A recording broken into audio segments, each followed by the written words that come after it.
There comes a point in every person's business career where you realize you can't do everything by yourself. And it's at that point you need to enlist the help of other people. That's where partners come in. It's a tricky game and you don't always partner up with the right people, but this is how you do it right.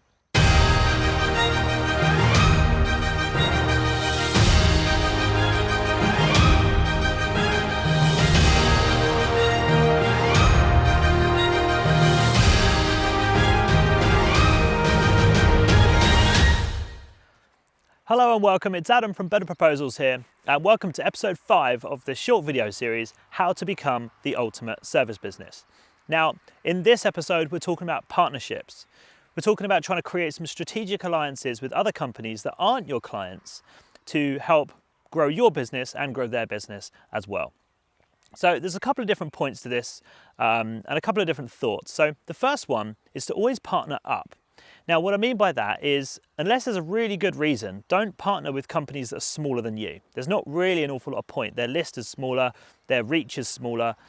It doesn't really do you any sort of favors in terms of sort of gaining new clients. Always partner up. Now, I'm not talking massive. You only want to really go up about 50–80% if you're comparing the size of your two companies. So you're on the same kind of level, you can still hang with them, but they're bigger than you. And they've got more reach, more of a list and that kind of stuff. So always partner up rather than down. Now, the second thing is the reason behind your partnerships in the first place. So when you're partnering with people, here's another way to think about it. Most people do this in a service swap or a sort of you scratch my back, I'll scratch yours kind of way.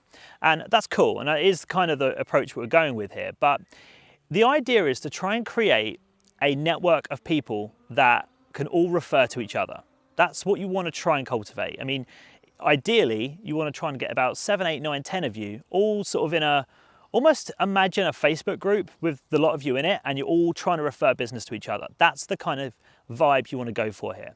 And I think the way to do that is to go after companies that have got an expertise that complements yours but doesn't overlap it. So let's just say, for argument's sake, and just going to go simple here, you are amazing at web design, but you're not so great at search engine marketing, you know, pay-per-click, SEO stuff, whatever.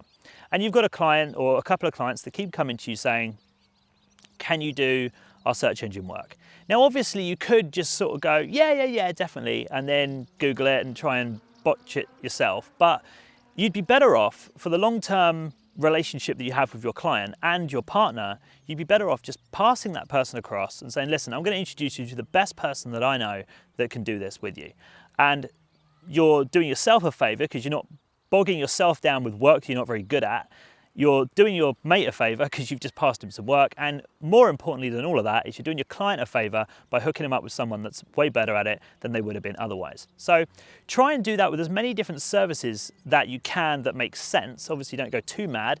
But in general, that's the kind of thing you want to try and do. So always partner up. Try and create a network of people that can all sort of refer to each other and sort of create a bit of a group and a bit of a sort of group vibe, or a team vibe rather. And lastly, try and sort of partner up with people that have complementary services to yours but don't overlap your core skills. So that's it for episode 5. Stay tuned for episode 6. See you later.